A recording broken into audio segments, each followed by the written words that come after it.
What's up guys, Joey here, ViewTech, and here in Munich, Germany, we got our hands on Huawei's newest top-tier flagship device, the Mate 30 Pro.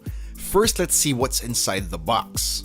First up, we have the phone itself, then a smaller box that has the SIM ejector tool, then we have the supercharger, USB-C cable, and a pair of earphones. For the most part, in the hands, the Mate 30 Pro feels like a slightly thicker P30 Pro. The metal and glass design feels rock solid and is exactly what we would expect from the Mate series. The camera-focused design language on the back comes from the same DNA as last year's Mate 20 Pro, but now looks cooler and more futuristic.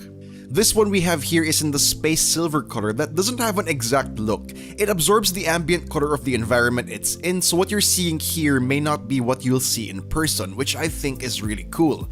However, it's still really glossy and slippery, and since it's glass, it's a pure fingerprint magnet. Up front, we get a 6.53-inch OLED display with a resolution of 2400 by 1176, which yes, has a thick bar-type notch on top, but in this case, I can actually forgive this, since it's not as tall as an iPhone notch, and since it packs the important 3D depth camera for secure face unlock. For all intents and purposes, display quality is pretty much the same as what you would get on the P30 Pro, but what definitely sets this display apart are the extremely curved edges which Huawei calls the Horizon display.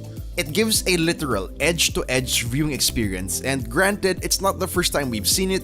Oppo and Vivo were the first to showcase it, but it's still really cool. Not only does this make the phone look really futuristic and pretty much eliminate the side bezels, but this allows for the removal of the physical volume buttons.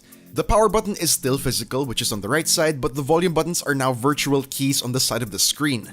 The haptic feedback feels great, you can configure them to appear on either side, and sliding up and down to adjust volume feels great. Other nice features of the display are the acoustic screen for taking calls, and it makes for half a front-facing audio experience, and an in-display fingerprint scanner. Up top, we have the secondary microphone and an IR blaster, while down at the bottom are the hybrid SIM tray that supports either 2 nano SIM cards or replace one with the proprietary nano memory card.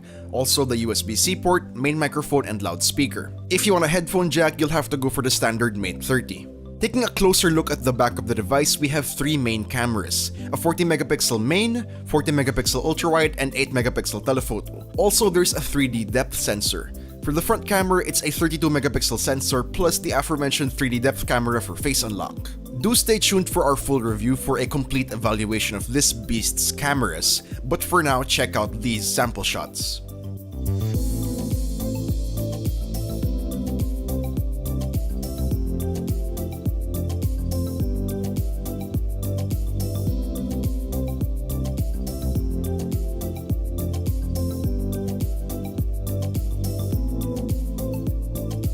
Rounding out the specs, we get the latest 7nm Kirin 990 chipset that has the new GPU turbo. We got 8GB of RAM and 256GB of internal storage. And for battery, a 4500mAh cell with support for 40W supercharge, 27W wireless supercharge, and reverse wireless charging. And note, the phone we have for this video is the Chinese 4G version, not the 5G version.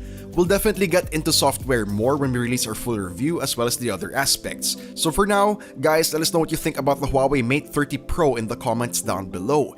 And if you enjoyed this video, please do drop a like, subscribe to our YouTube channel for more content, hit that bell icon to notice new future uploads, and be sure to visit yugatech.com for the latest tech news and reviews. This has been Joey, and I'll see you guys in the next one.